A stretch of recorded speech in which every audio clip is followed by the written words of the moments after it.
Good afternoon, everyone. So I'm the pleasure to present you a talk about family farming and food security, two lessons coming from COVID. So the question is, from the World Food Summit in '96, what's happened? The idea was to try to reach food security of every country. I provide you here a definitions of food security provided by the World Bank. But suddenly, in 2020, we have the pandemic of COVID. And this pandemic of COVID brings us food insecurity.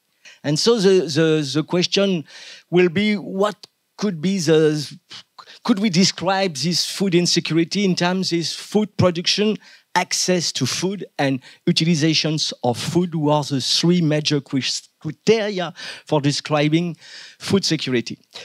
So, how to reduce the food insecurities? It is the main aim of this discussion. So, I have a method in 3 steps. So, the beginning, insecurity 1, we need to, what's happened to go from food production to access to food. So we have identifications of two bottlenecks. The first one is poor food autonomy of islands, and the second one is the lack of food imports. And so what are the sustainability of the observed processes? Poor food autonomy, we have 3 driving forces: erosion of traditional knowledge, the reduction of the labor involvement in family farmings and self-subsistence productions, and also the lack of demand from some local foods. And you have, for the lack of food imports, you have the new conditions of trade access to cargo, the poor accessibility of islands to international and national cargo, and the poor ability of international grain producers to increase their supply.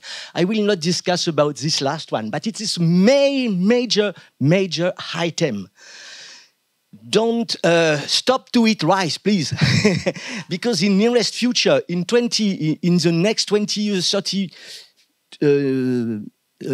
next years, it will be very difficult for countries that are involved in rice producing and who export rice, for example, Vietnam, like that, to continue to export, because if the world populations continue to increase, there is too many people, the demand will be higher than the supply.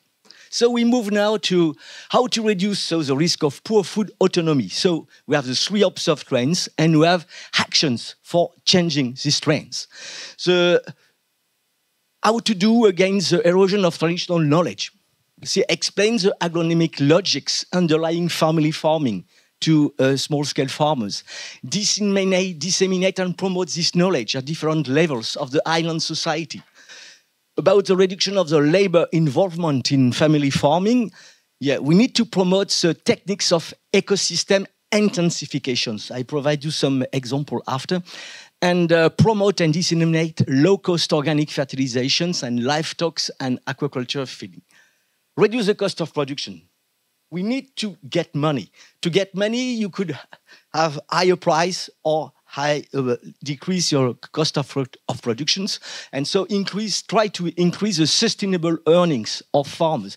Sustainable means that you need to escape to the evolutions of price. It's not easy to do that. And about the lack of demand for some local food, which is a major problem. People prefer rice now instead of starchy foods, that are the traditional starchy foods of Pacific Islanders. So we need to increase the diversity of local food production. And also the inter-islands maritime transport. This is a major thing. I will discuss it after. Even if the World Trade Organization is not keen about that, but increase the tax in some food imports. Usually we have major problems of the World Trade Organizations. Normally, there is a special chapter in this organization devoted to islands. But it's very difficult to convince these organizations to accept, to follow the rules. And very often they say they are against subsidies and they are against tax because they say that it's not fair, it's not liberal trades. But we are in a step now it's not possible to follow exactly all the rules of the World Trade Organizations, and we need to defend the highlands economy. So we could discuss that after in drinking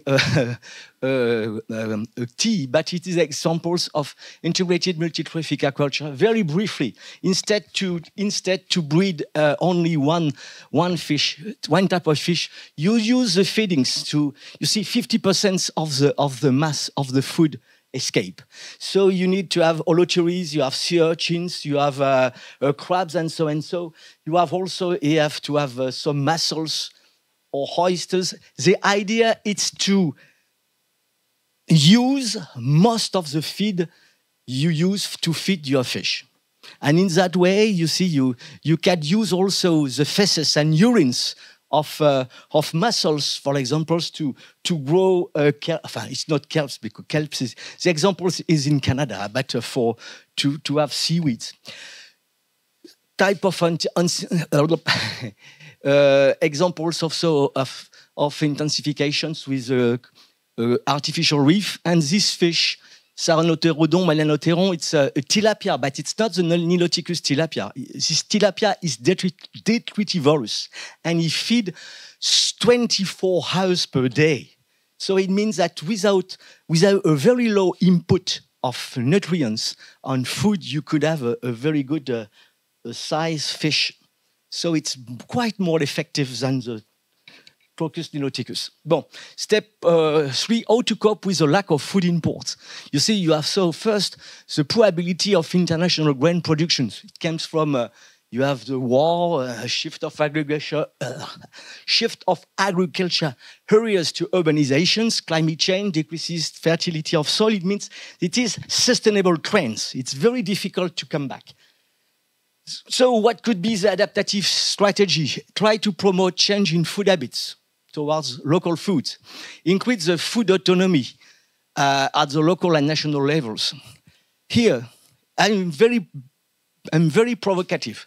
If islanders don't do that, the only solution will be the vassalizations of your foreign policy to one big country who has producers of grain for exportations.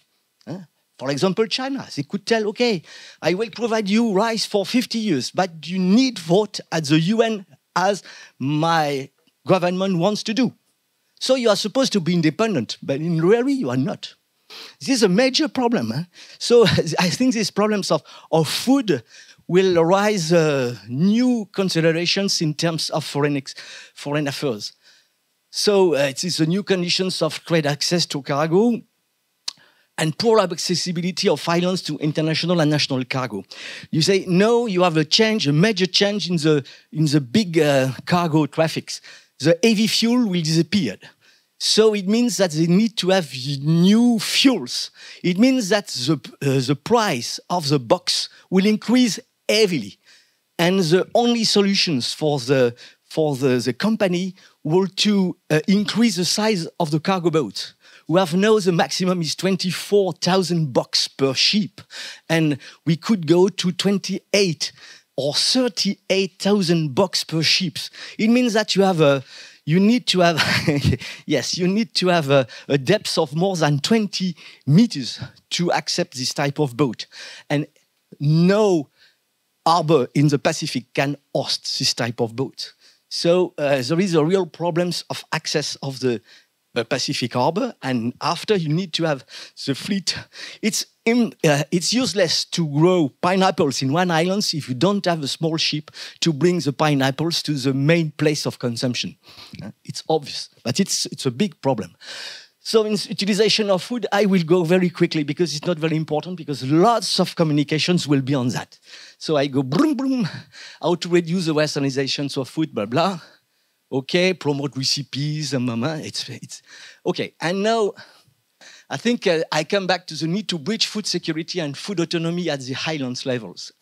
So you need to have this could be inside the policy of family farming development. So we need to have light jetty in many places. The idea is to only to have one dock per island. If you have a large island, try to develop different docks, and it could be possible to have small boats to go in this dock and to bring the cargo. Well, and it means that we need to renew the fleet of small boats in the regions, because when you see all the cargo of 20 meters, 40 meters, they are all old, rusty, not in good conditions. So there is a urgent need to have a new cargo boat fleet, and if it's possible with low carbon printing. So there is a huge job for Pacific Islanders company to build this type of boats, which could be suitable for inter-island shipping. And strategy for islands also. So when you are in poor agronomic facilities, if you want to put self-subsistence farming and put the emphasis on this one, you need to keep manpower. This is the main, I will discuss that on the keynote on Thursday, but keep the manpower in the highlands. And also you need to have other earnings in the highlands. If you have, when I was in Vanuatu, I faced these problems. You see, for developing a small-scale fisheries, it's useless to bring fish on the coast if nobody can afford buy this fish. So you need to have earnings in the islands and to have money who arrive in the islands. It's very important. In that way, you could have a monetary circulations. Yeah. And very 2 minutes. Yeah. So we have just like that.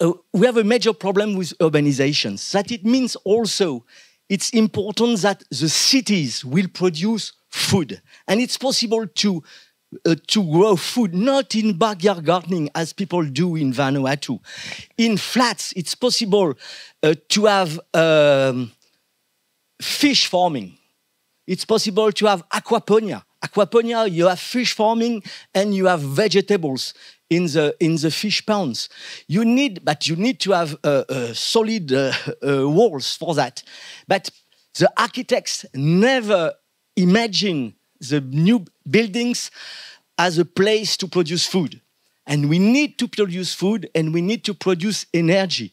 If the cities of Pacific Islands will produce maybe 30 or 40% of the food consumption of the inhabitants, it will be a major innovations and major good things for future.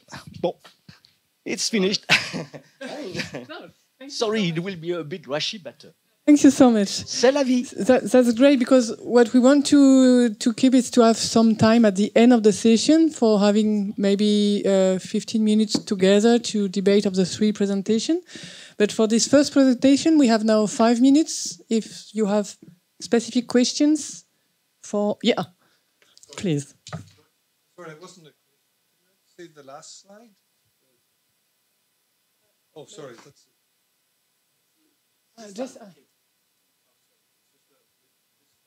Yeah. Take the time to read it. We need the mic because of the people who are online for the question. So, do you have a question? No, sorry. Okay. Okay. Thank you, Gilbert. Just two comments. It's kind of counterintuitive, and I was a bit surprised. I think one of your first slides, you show that there's a lack of imports. In fact, imports are flooding the market in terms of processed food, right? So when you refer to imports, as I understand it, you're referring to grain and things of that nature, correct? Because there's an excess of imports coming into the islands, right? It depends on this. It depends on the scale. Right. Sure, the national, on the international trade, we have too much imports and junk food, but there is a real problems of to have imports in at the national levels. Some islands are very productive in terms of vegetables, of starchy foods, and so, but some islands are not. And so it's very important to have an equilibrium in the country between all these islands.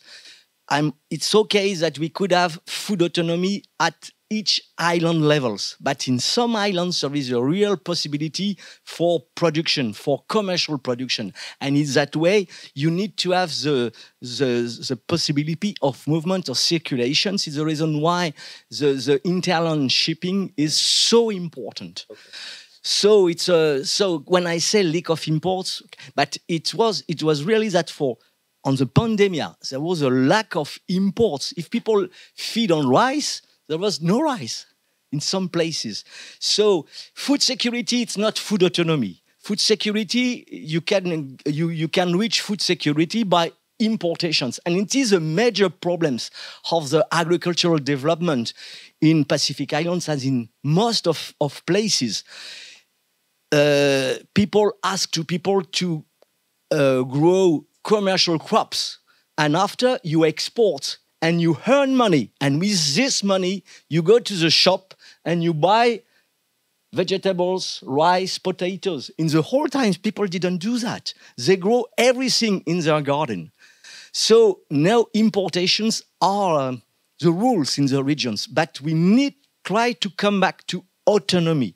It means that we need to produce more at the local level, so to have a circular economy on food production. And it is a big challenge for future. Another comment, very quick. You showed tilapia. Well, there's a rejection of tilapia in some communities. For instance, Kiribati. It was a total failure because it's not salty. So tilapia may be efficient, as you illustrated, but it has to be contextualized. If the people on the island don't like salty fish, then we have a problem. Are we referring to the same species? No, we're not. This type of fish is not. It's not heavily breeding. It's only in Senegal. It's Tilapia niloticus is the more commonly breed. But I think in the nearest future, the choice for food will decrease. Imagine that there is a real problem to get international food from the international market. People don't want to sell to Solomon Islands, Fiji, Vanuatu, because you have so huge demand on the world market that people prefer to sell to Mongolia or I don't know where. So you need to feed to trust on your own resources and own endowments, and it means that even people don't like some type of fish. But in Pacific, I just finished for that. You are bunkers. You are the problems of many of small islands is you don't have power to change the worldwide market because your production is very low, except for one thing: tuna. You are the tuna owners. The most stock of tuna in the world is here. So tuna is your bank. People are keen on gold. Your gold is tuna. So you need to manage very carefully your tuna production. And Pacific Islands are the only place in the world where some stocks of tuna are still in good health. Skipjack tuna, yellowfin, it's okay. So try to manage this fortune for future, because in 50 years, if we have real problems of food supply in terms of fish, the value of the healthy, savage food from marine and ecosystems will increase. So it means that the price of tuna, the future is very exciting in terms of price. So the problem, I finished that. You have two choices. Try to catch by yourself your tuna or let foreigners, countries to catch it.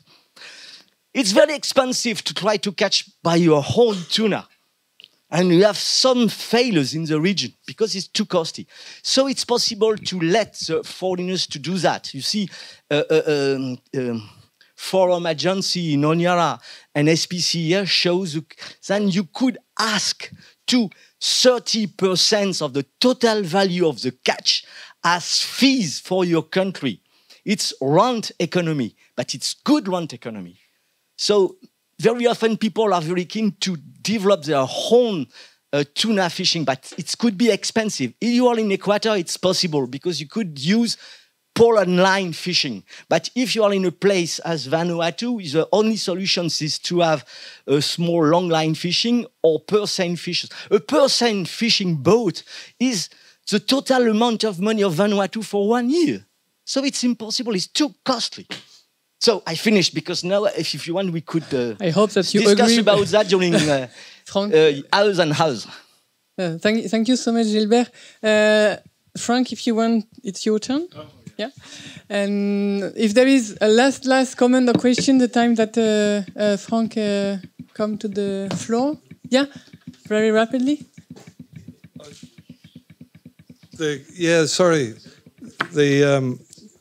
Gilbert. Yeah. During COVID, did the government lock up people?